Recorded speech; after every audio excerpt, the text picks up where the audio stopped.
এই দিনটা ছিল জন্মাষ্টমীর দিন। আর আমি ভোরবেলায় স্নান করে একদম রেডি হয়ে গেছি, পুজোর জোগাড় করছিলাম। আমি একা পুজোর জোগাড় করিনি, আমাকে মা হেল্প করেছে। আমাদের বাড়িতে সবাই মিলেমিশে কাজ করে। এইদিকে পায়েস হচ্ছে, আর এদিকে দেখো কাপ কেক অর্ডার করেছিলাম, কাপ কেকটা চলে এসেছে। কেকটা খুব সুন্দর ছিল। এবার আর বড় কেক অর্ডার করিনি, কাপ কেক অর্ডার করেছিলাম। আর এদিকে দেখো পায়েস রান্না হচ্ছে, পায়েস, লুচি সব কিছুই হবে, এখন সুজি হবে, আরও অনেক কিছু।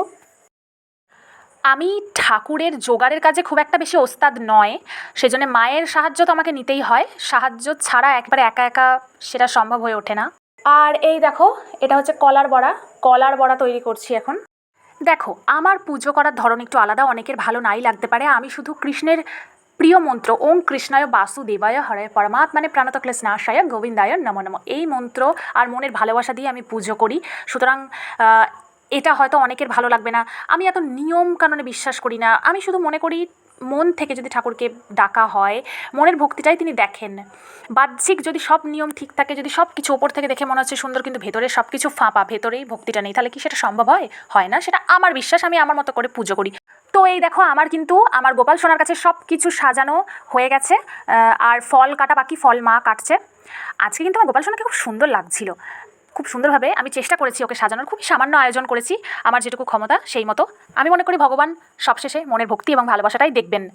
ভগবানই আমাদের সব কিছু দেন। ভগবানকে আমরা অপবিত্র করবো এরকম ক্ষমতা কি আমাদের আছে? আমি অনেককেই বলতে শুনি, এইভাবে ভগবানকে ধরিস না, এই কাপড়ে ভগবানের গায়ে হাত দিস না, এটা ওটা বিভিন্ন নিয়ম। আসলে আমরাই বরং ভগবানের কাছে গেলে পবিত্র হয়ে যাই, বরং ভগবানকে স্পর্শ করলে আমাদের মধ্যে যদি কোনো অপবিত্রতা থাকে সেটা পবিত্র হয়ে যায়। এটা আমার বিশ্বাস। আমি তো এত কিছু জানি না, আমার যেটুকু মনের বিশ্বাস আমি সেটুকুই বলছি। অনেকের ভালো নাই লাগতে পারে, তবে এইভাবেই আমি বিশ্বাস করি। অনেকে অনেক নিয়ম দেখায়, অনেক কিছু, এটা না করলে এটা হবে না, এটা ওটা, কিন্তু দিন শেষে গিয়ে দেখি তারাই মানে মানুষকে ভালোবাসছে না, পশু পাখিকে ভালোবাসছে না, তারা খুব খারাপ কাজের সাথে যুক্ত। তখন আমি ভাবি যে শুধু কি ভগবানের কাছে নিয়ম করলেই কি ভগবানকে পাওয়া যায়? তার জন্য তো মন থেকে ভালো মানুষ হতে হয়। আর ভগবানকে আমরা অপবিত্র করব, ভগবানের গায়ে আমরা যদি যে কোনো কাপড়ে বা যেভাবে হোক, আমি একটা উদাহরণ দিচ্ছি, যদি হাত দিই তাহলে ভগবান অপবিত্র হয়ে যাবে। ভগবানকে আমরা অপবিত্র করে ফেলবো, এত বড় ক্ষমতা আমাদের? বরং ভগবানের ছোঁয়া পেয়ে আমরা পবিত্র হয়ে যাব, তাই না? আজকে আমার এই জন্মাষ্টমীর ভিডিও কেমন লাগলো অবশ্যই কমেন্ট করে জানিও। ভালো লাগলে লাইক, কমেন্ট আর শেয়ার করে দিও। আর যারা চ্যানেলে নতুন আছে তারা সাবস্ক্রাইব করে পাশে থেকো। সবাই ভালো থেকো, সুস্থ থেকো। পরের ভিডিওতে দেখা হবে।